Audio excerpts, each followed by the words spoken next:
हमारी सरकार शिक्षा के क्षेत्र में लगातार हमारे शिक्षा के प्रतिष्ठानों के इंफ्रास्ट्रक्चर को बढ़ाने के लिए काम कर रही है। सांदीपनि स्कूल हमारी स्कूली शिक्षा का एक बहुत बड़ा प्रकल्प है। ये स्कूल किसी भी प्राइवेट स्कूल से ज़्यादा व्यवस्थित तरीके से चलाए जा रहे हैं। आज हमने गोविंदपुरा के सांदीपनि स्कूल जो कि निर्माणाधीन है उसका इंस्पेक्शन किया है।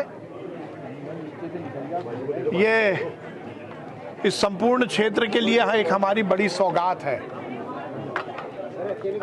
जैसा मैंने कहा कि शिक्षा को लेकर माननीय मुख्यमंत्री जी का भी स्पष्ट निर्देश है कि शिक्षा और खासकर स्कूली शिक्षा सुव्यवस्थित हो। हमारे देश के यशस्वी प्रधानमंत्री जी ने नई शिक्षा नीति के माध्यम से शिक्षा के उन्नयन के लिए प्रयास किया है। सांदीपनि स्कूल में जहां एक और सुव्यवस्थित क्लासरूम है तो व्यवस्थित प्रयोगशालाएं भी बनेंगी, बच्चों को खेलने के खेल मैदान भी होंगे, तो सभी तरह के एमिनिटीज़ का पूरा ध्यान रखा गया है। आज मैंने ये जरूर निर्देश दिया है कि संपूर्ण बिल्डिंग में जो क्लासरूम है उसमें बच्चों के बैठने की जो व्यवस्था है उस पर एक बार पुनः पूरा परीक्षण किया जाए और बच्चों का जो भी गाइडलाइन है उतने ही बच्चों को क्लासरूम बनाई जाए।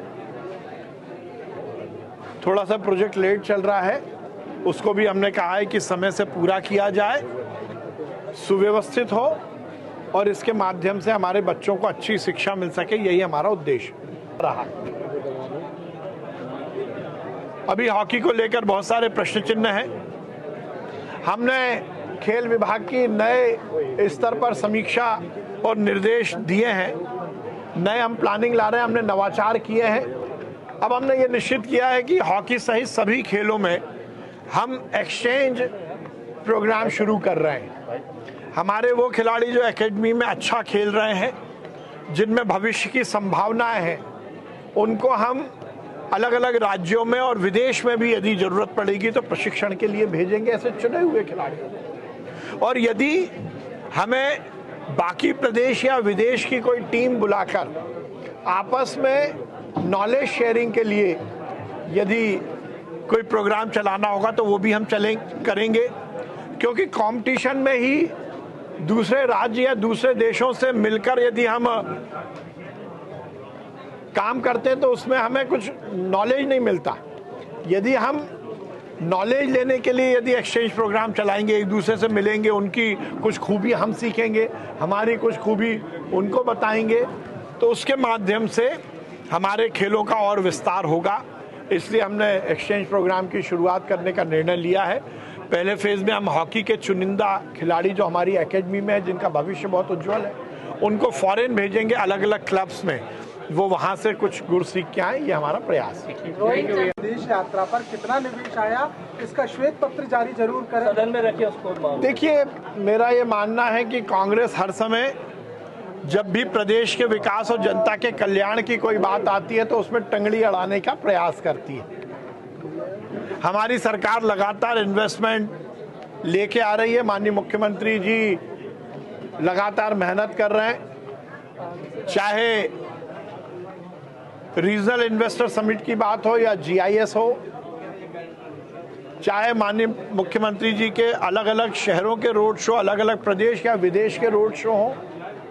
करोड़ों रुपए के MOU हुए हैं जो जमीन पर भी उतर रहे हैं। मध्य प्रदेश इन्वेस्टमेंट के लिए एक अच्छी डेस्टिनेशन बनकर उभरा है, पर क्योंकि इन्वेस्टमेंट आ रहे हैं तो कांग्रेस के नेताओं के पेट में दर्द हो रहा है। मुझे लगता है राजनीति आप करिए, कोई दिक्कत नहीं है, पर प्रदेश के अहित करते हुए यदि राजनीति करेंगे तो ये ठीक नहीं है। आप क्वेश्चन पूछिए, राजनीति कीजिए, पर आप ऐसा कोई वक्तव्य नहीं दीजिए जिससे इन्वेस्टमेंट में विपरीत असर पड़े, इन्वेस्टर्स को, प्रदेश की छवि को लेकर कुछ प्रश्न चिन्ह लगे। कांग्रेस हर समय ये करती आई है। मुझे लगता है कि मुख्यमंत्री जी का ये विदेश दौरा भी मध्य प्रदेश में नए इन्वेस्टमेंट लाने के लिए मील का पत्थर साबित होगा और निश्चित रूप से इससे मध्य प्रदेश को बड़ा फायदा मिलेगा।